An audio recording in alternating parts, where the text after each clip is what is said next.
very with a very deep and very intense meaning, because you are committing yourself to the gospel.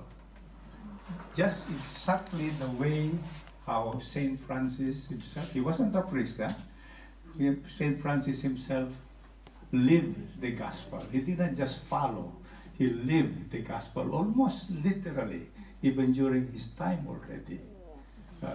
I hope if you have watched that movie, Brothers and Sister Moon, right?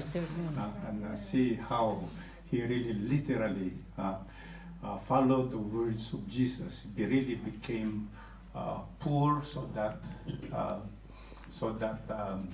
it's like exactly what our gospel was saying. You know, when Jesus sent his disciples, you know, and he said, "I am sending you like lambs among wolves.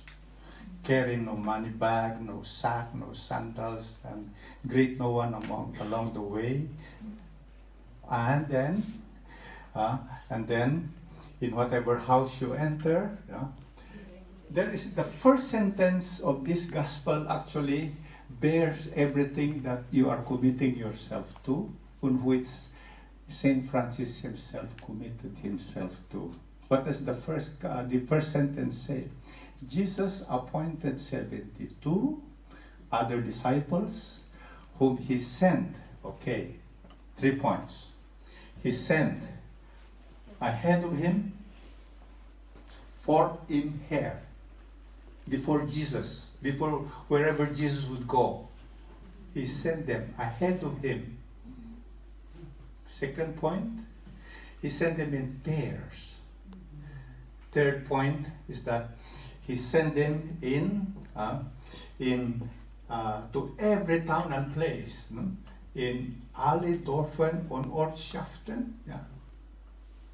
This is a great mission which you have just undertaken yourself. See, you were holding the Bible because that is the gospel which you are committing yourself into, just exactly how Saint Francis did. And this is the most relevant response to our time now as Christians. And of course, it was a very good model that our Pope Francis himself, he's a Jesuit, and he took Saint Francis for his model. And he's trying to do many things just to be approximate or be close as possible to the spirit and to the ideals of Saint Francis himself. This is what we need for the time now. Remember the call of Saint Francis when he was at where's that? San Damiano, right? Church. What was that? Repair my church. Repair. Our church need a lot of repair now. So many attacks on the church now. So many, even not only attacks, they're simply ignored. All the teachings in the gospel, ignored. And so, what is the result? There is no peace in our world. And that is what St. Francis would bring, to bring peace, and to be an instrument of peace. Find this as a good consolation, because you are to go to places where maybe they haven't heard about Jesus yet.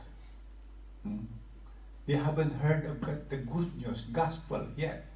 That's why go before Him. And this is the urgent call, even until now, maybe even more especially now. And it's not only being referred to as priests, it's not referred to the Franciscan order now. What you have undertaking is that as a lay person, secular, secular means you are living in the world, then seculum, in the world. You're living in the world where it appears that there is no more God, there is no more recognition of any of the gospel values anymore. It's alles umgekehrt, no? It's all inverted, upside down. And you are to become, as St. Francis would say, an instrument of peace.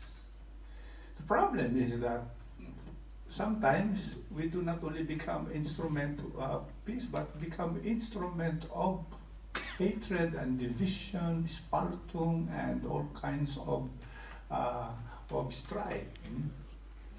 And we are supposed to be the instrument of peace. There is one word that he said here. When people you bring peace to do not accept your peace, what should you do? You cannot enforce peace upon them. Simply that you are an instrument of peace. So wherever you are, it should not make any difference in the way you behave. The problem is that when we encounter people who are not peace-loving or who are even disturbance to us, we become there as a person of peace, but then they do just the opposite to us.